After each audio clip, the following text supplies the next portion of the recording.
Pernah gak sih kamu seharian bad mood cuma gara-gara satu konten pedes di medsos? Atau kesel banget tuh pas udah rapi mau pergi, tiba-tiba malah hujan gede. Aku yakin hampir semua dari kita tuh ngalamin hal yang kayak gitu. Tapi lucunya, yang bikin capek tuh bukan hujan, bukan macet, bukan orang nyinyir, tapi pikiran kita sendiri yang muter-muter mikirin hal itu. Nah, ada satu filosofi kuno yang bisa kita bantu ngadepin semua itu dengan lebih tenang. Namanya Stoicism, atau yang lebih familiar di Indonesia lewat buku Filosofi Teras karya Henry Manampiring. Dan percaya deh, ini bukan sekedar teori tua, tapi ilmu praktis yang bisa bikin hidup lo lebih enteng.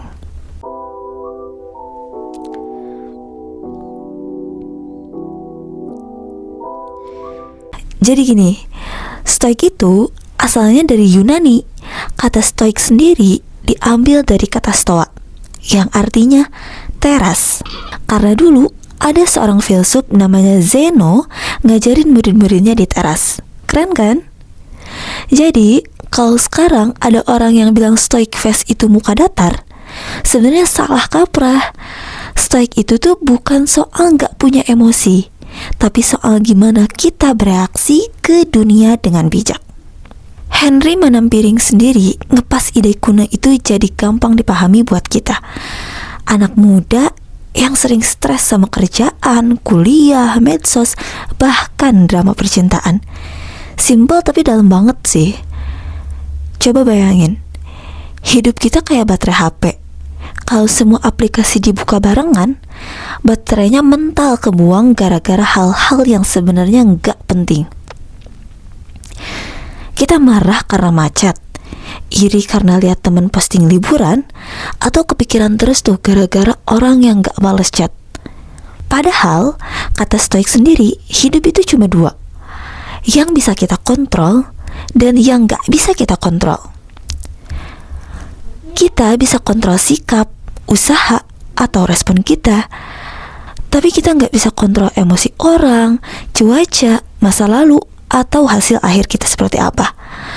Ngomongin Stoik tuh nggak melulu tentang serius kok.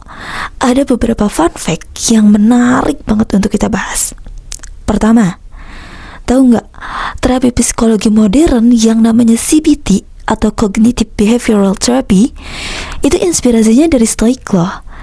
Prinsipnya tuh sama, bukan kejadian yang bikin kita stres, tapi cara kita mikirin kejadian itu kayak gimana. Jadi, kalau kamu pernah konseling pakai CBT, itu sebenarnya kamu lagi jadi murid Epictetus versi modern loh.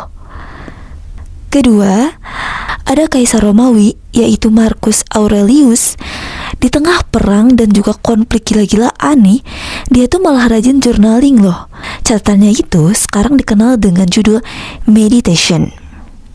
Nah, jadi kalau ngerasa journaling itu receh, ingat aja, kaisar paling powerful di dunia pun pakai yang namanya journaling buat tenangin pikirannya.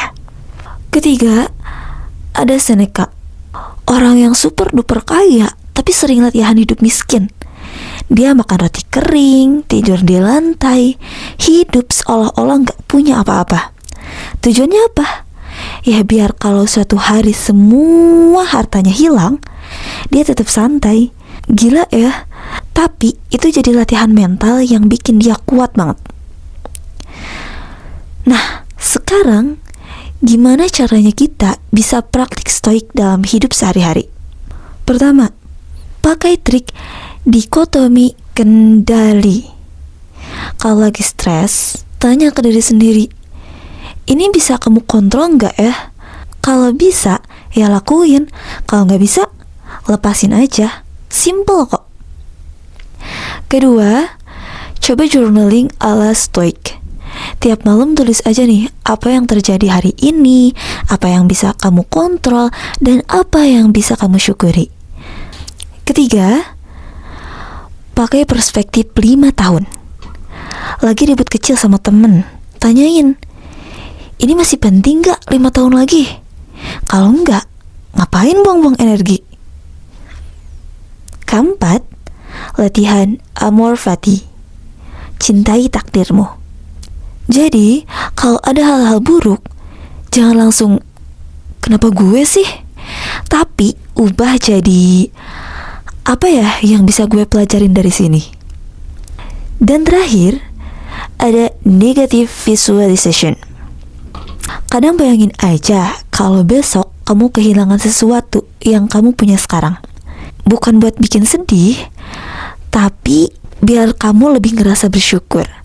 Contoh kecilnya nih, bayangin aja sehari kamu tanpa internet nih. Dijamin kamu bakalan lebih menghargai wifi yang kamu punya saat ini. Hidup tanpa masalah? Mustahil. Tapi, hidup dengan hati yang tenang? Itu sangat mungkin. Filosofi teras ngajarin kita berhenti untuk jadi budak emosi, berhenti jadi korban keadaan, dan mulai ngendaliin diri sendiri. Jadi, mulai sekarang, coba deh, jangan buang-buang energi kamu buat hal-hal yang gak bisa kamu kontrol. Fokus aja ke hal-hal yang paling bisa kamu kontrol, yaitu diri kamu sendiri. Karena growth sejati itu selalu dimulai dari dalam. Ingat ya teman-teman, badai gak akan pernah berhenti. Tapi kita bisa belajar nari di tengah badai. Kalau kamu ngerasain video ini bikin kamu tercerahkan, jangan lupa like, share, dan subscribe. Dan tulis di kolom komentar apa hal yang paling sering bikin kamu stres, padahal sebenarnya gak bisa kamu kontrol. Kita bahas bareng-bareng di bawah. Siapa tahu banyak yang relate. Sampai ketemu di video selanjutnya. Bye.